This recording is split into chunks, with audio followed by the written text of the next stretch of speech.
जजेस और बाकी एंड एवरीवन प्रेजेंट हियर। मैं जेसी कृतिका गर्ग और मुझे मिला है टॉपिक घोड़े बेच के सोना।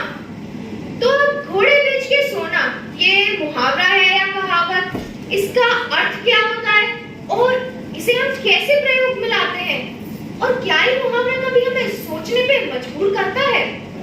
ये तो बहुत दुविधा की बात है। ये दुविधा आपको भी हो सकती है और हमें भी है। और आपको पता है ये दुविधा और किसको है?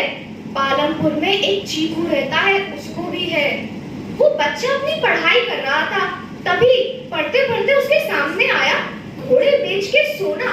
बेचारा बड़ा परेशान। अरे ये घोड़े बेच के सोने का अर्थ क्या होता है?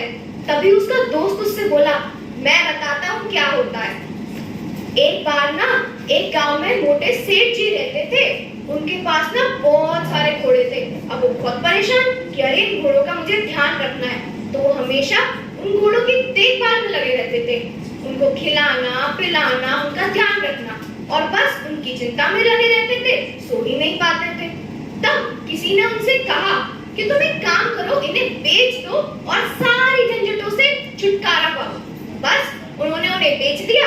तब से बन गई घोड़े बेच के सोना। तभी चुटकी बोली, अरे ये क्या कह रहे हो तुम? तुम्हें पता है ऐसी कहानियों के पीछे तो इन्हें कहावत कहते हैं। ये कोई कहावत नहीं है, ये तो मुहावरा है। कहावतें बनती हैं जिनके पीछे कोई कहानियां होती हैं। मुहावरे तो वो होते हैं जिनके पीछे कोई कहानी नहीं होती।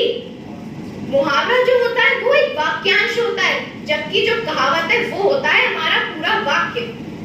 तभी पीछे से आवाज आई, अरे वाह चुटकी, तुमने तो बहुत अच्छे से कहा। टीचर जी ने क्लास में प्रवेश किया और उन्होंने चीकू से कहा, तुमने कहानी तो बहुत अच्छी बनाई, पर ये कोई जमी नहीं।